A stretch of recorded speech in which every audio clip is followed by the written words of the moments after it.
कुछ भूल तो नहीं रहे हो पार्थ? क्या माधव?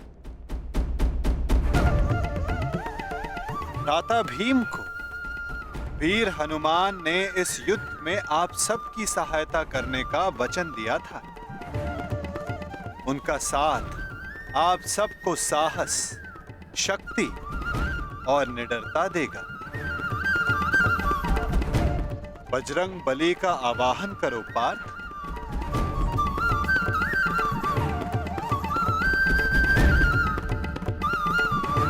मैं कुंती पुत्र अर्जुन, पवन पुत्र, ज्येष्ठ भ्राता श्री महाबली हनुमान का आवाहन करता हूँ।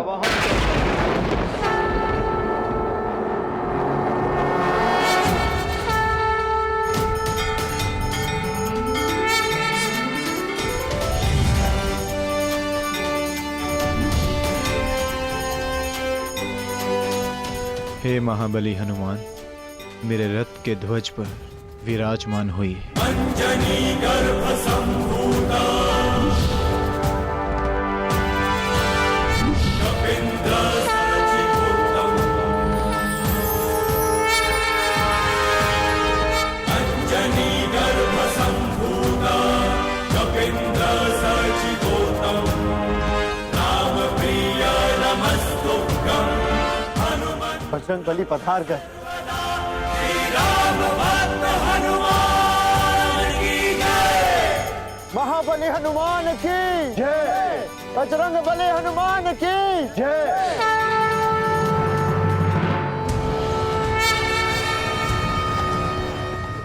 युद्ध का पहला दिन।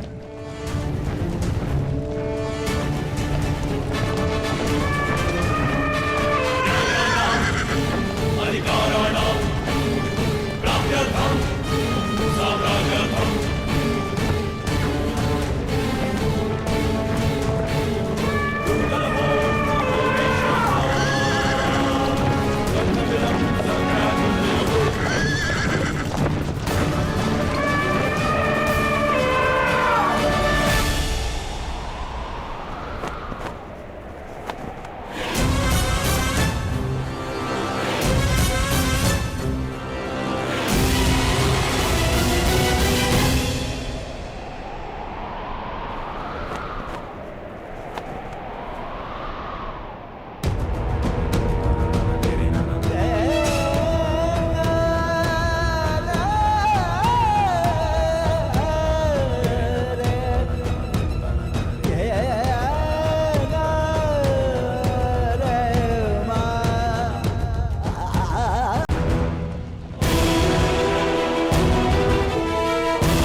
युद्ध प्रारंभ करने की आज्ञा है धर्मराज।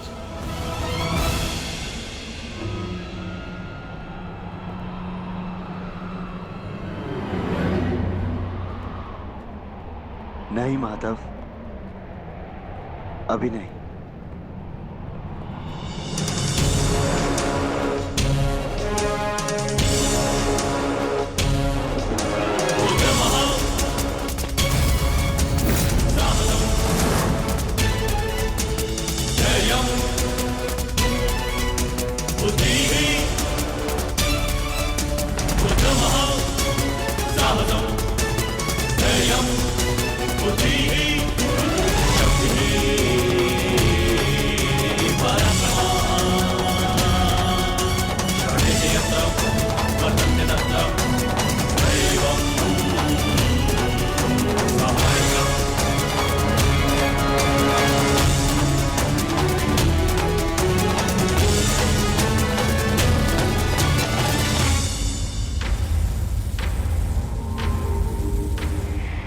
ज्येष्ठ, ये युधिष्ठिर हमारे समक्ष क्यों खड़ा है?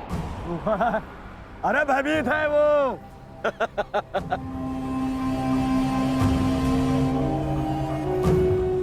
हमारी सेना को देख के कदाचित भयभीत हो गया है ये युधिष्ठिर।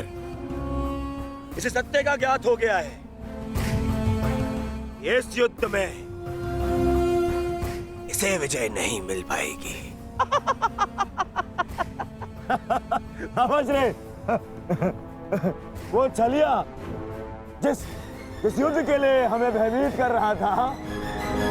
वो युद्ध प्रारंभ होने से पहले ही समाप्त होने जा रही है।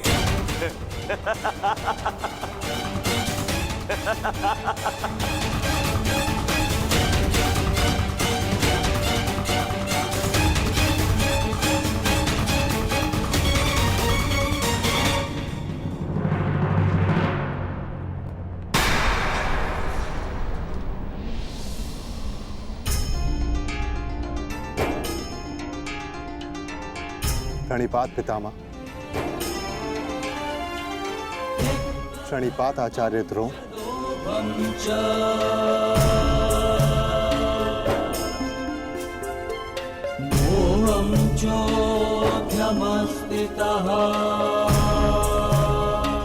और उन सबको भी प्रणिपात जो आयु में, ज्ञान में, अनुभव में मुझसे बड़े। और मैं उन सबका अभिनंदन करता हूं जो एक योद्धा होने का कर्तव्य निभाने के लिए इस कुरुक्षेत्र में पधारे हैं। मैंने सदैव अपने बड़ों से सीखा है कि कोई भी कार्य आरंभ करने से पूर्व बड़ों का आशीर्वाद अनिवार्य है। और मैं अपने सभी भ्राताओं की ओर से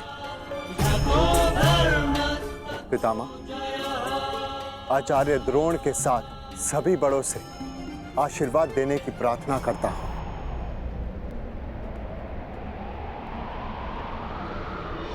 आयुष्मान भव।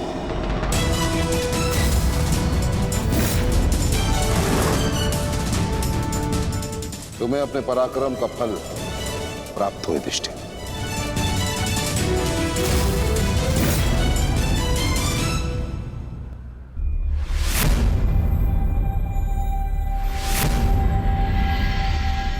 एक और पितामह है जिन्होंने मुझे जीवन का मूल्य समझाया, और दूसरी ओर गुरु द्रोण जिनकी दी हुई शिक्षा ने अर्जुन से धनंजय बनाया।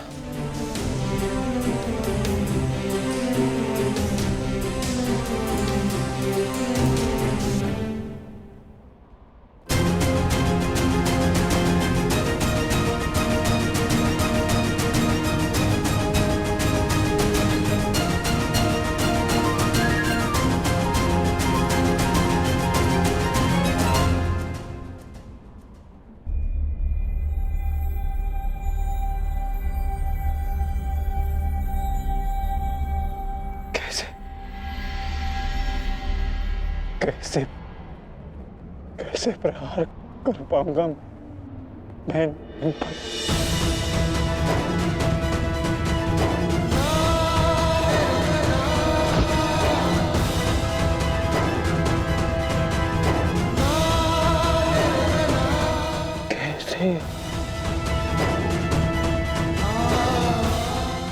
कैसे प्रहार कर पाऊंगा इन पर?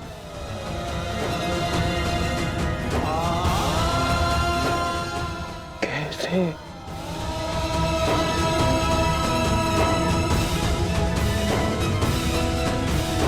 क्या हुआ पार्थ?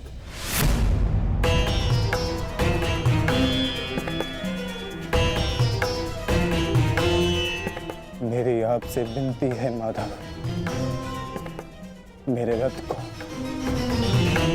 दोनों सेनाओं के मध्य में ले चलिए। संजय। जी महाराज। संजय, अपनी दिव्य दृष्टि से देखकर बताओ कि कुरुक्षेत्र के युद्ध में तत्पर मेरे पुत्रों और पांडवों की सेना के मध्य क्या क्या हो रहा है? जो आज्ञा महाराज।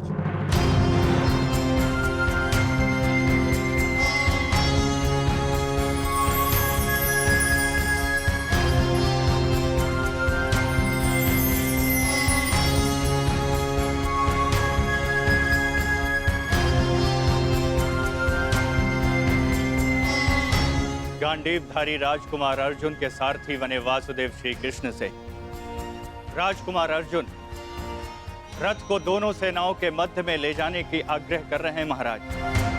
परंतु क्यों पार्थ?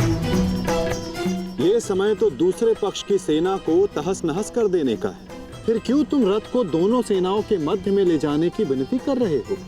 युद्ध से पूर्व मैं दोनों सेनाओं का निरीक्षण करना चाहता हूं। क्या तुम वही अर्जुन हो पार्थ, जिसे लक्ष्य संधान के समय पेड़ से बंधी चिड़िया की आंख के अतिरिक्त और कुछ नहीं दिखाई देता था, और आज वही अर्जुन पूरी रणभूमि का निरीक्षण करना चाहता है? बड़ी विचित्र बात है। हाँ माधव,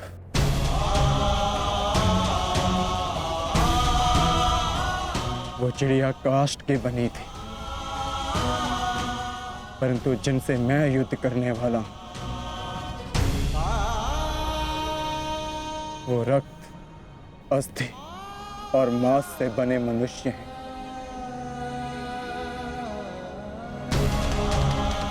जिनमें प्राण है, और सबसे बड़ी बात, उनमें मेरे संबंध बसे हैं। युद्ध आरंभ होने से पूर्व मैं ये देख लेना चाहता हूं कि किसके वध से धर्म की स्थापना होगी और किसकी मृत्यु से मन में अधर्म का अनुभव होगा। और इस युद्ध के पश्चात मैं क्या पाने वाला हूं और क्या खोने वाला हूं।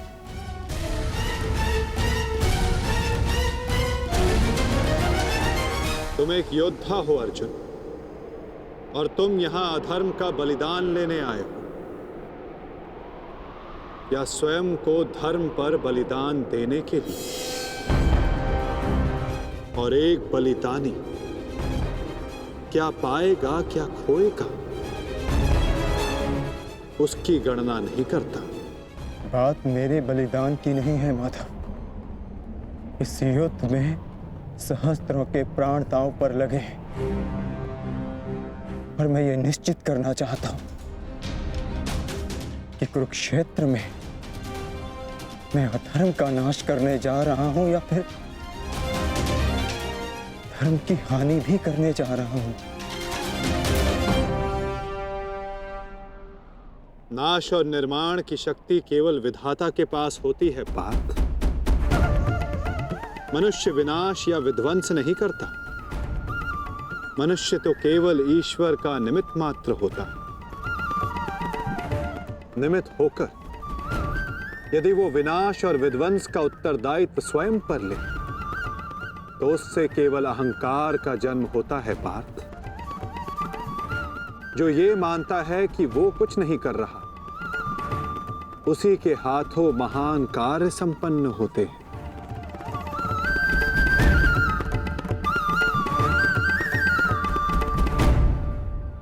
परंतु मैं तुम्हारी कामना अवश्य पूर्ण करूंगा पार्थ, क्योंकि बलिदान भी एक प्रकार का दान होता है, और जिस दान को देने से पूर्व हाथ कांपे, वो दान फलदायी नहीं होता।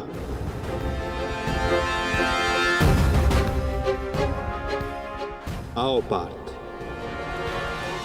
मैं तुम्हें युद्ध भूमि के मध्य ले चलता हूं।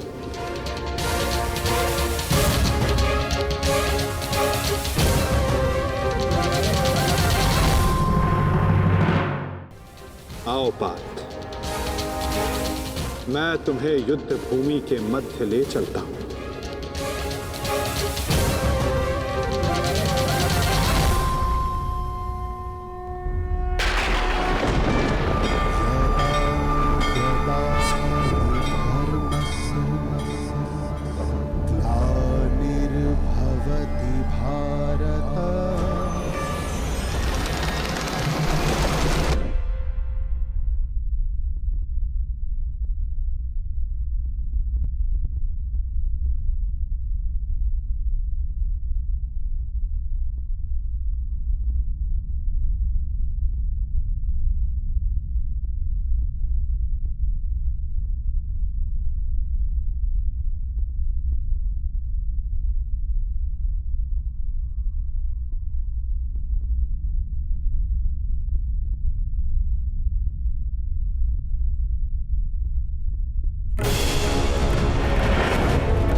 ग्लानिर्भवति भारत अभ्युत्थानं धर्मस्य तदात्मानं सृजाम्यहम्। जिस प्रकार तुम कर्तव्य और कर्म के मध्य खड़े हो, उसी प्रकार तुम अब दोनों सेनाओं के मध्य खड़े हो पार्थ।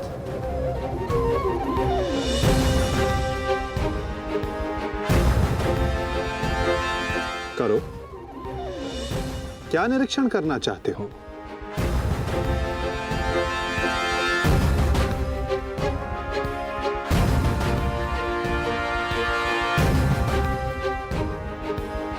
क्या हुआ पार्थ?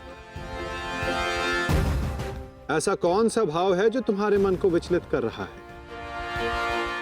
ऐसा कौन सा प्रश्न है जिसका उत्तर तुम्हें नहीं मिल रहा? यदि पूछोगे नहीं तो उसका समाधान कैसे पाओगे पार्थ? मैं जानता हूं तुम यही सोच रहे हो ना कि क्या यह युद्ध अनिवार्य है? क्या इतने योद्धाओं का वध, इतने जनों की हानि अनिवार्य है? क्या ये सब कल्याण के लिए है भी या नहीं? है ना पार्थ? यही विचार मेरे मन को विचलित किए जा रहे हैं माधव। क्या वास्तविकता में यह युद्ध अनिवार्य है?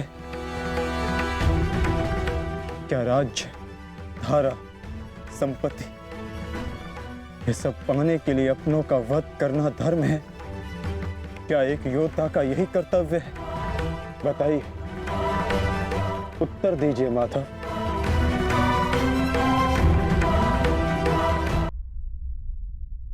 उत्तर तुम्हें अवश्य मिलेगा पार्थ कि इस युद्ध में धर्म की ओर कौन है और अधर्म की ओर कौन। मैं तुम्हें अवश्य दिखाऊंगा।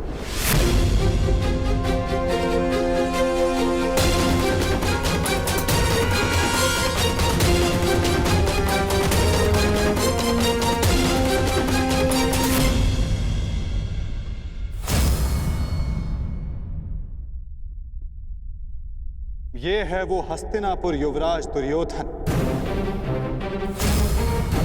जिसे रक्त रंजित करने की कल्पना मात्र से तुम्हारा मन डोल रहा है पार्थ। ये वही युवराज दुर्योधन है जिसकी कुदृष्टि सदा तुम्हारे परिवार पर डोलती आई है पार्थ।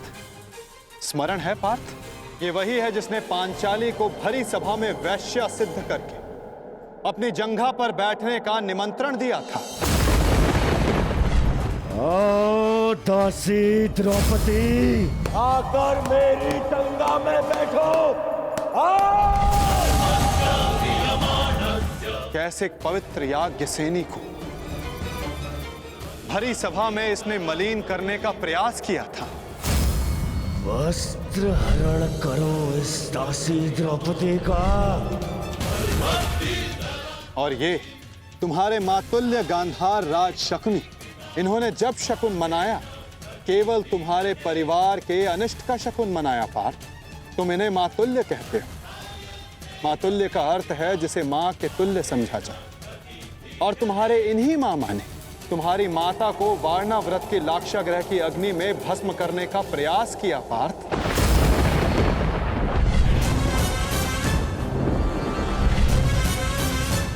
और वो जो ऊंची दृष्टि करके खड़ा मध्यांध दुशासन,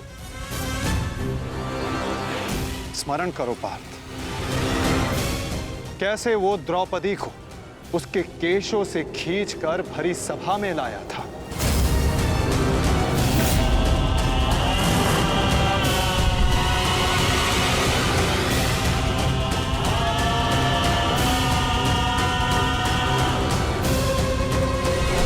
कैसे याज्ञ सेनी को भरी सभा में निर्वस्त्र करने का प्रयास किया था इसने।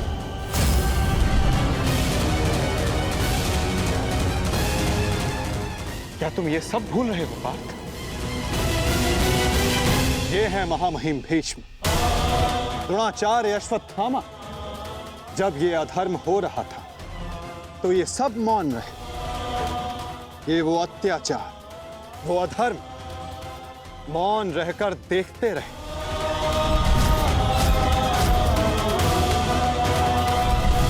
स्मरण करो वो वनवास, वो अज्ञातवास जिसने तुम्हें तुम्हारा पौरुष त्याग कर बेहनल्ला बनने को विवश किया।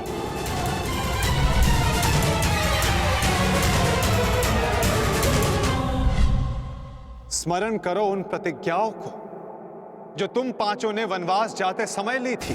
13 वर्ष पश्चात हम फिर लौटेंगे और इस बार आज्ञा नहीं, हम अपना अधिकार लेंगे। मैं प्रतिज्ञा लेता हूं कि पांचाली के अपमान पर अट्टहास करने वाले इन 100 कौरवों को मैं अपने इन हाथों से यमलोक भेज दूंगा। ये मत समझना कि वन में हम विश्राम करेंगे दुर्योधन। हर पल प्रतिशोध की अग्नि में जलेंगे और जब लौटेंगे तो इतने बाण बरसेंगे, अंधकार छा जाएगा हस्तिनापुर के भविष्य पर, महायुद्ध होगा। जिस प्रतिशोध के लिए तुम सब ने 13 वर्ष तपस्या की, आज उस प्रतिशोध की अग्नि क्षीण हो गई है। जिन अस्त्रों को तुमने इस युद्ध के लिए सहेजा, क्या उन अस्त्रों को संधान करने का संकल्प तुम्हारा हृदय त्याग चुका है पार्थ? क्या अब तुम्हें यह युद्ध अनिवार्य प्रतीत नहीं होता पार्थ?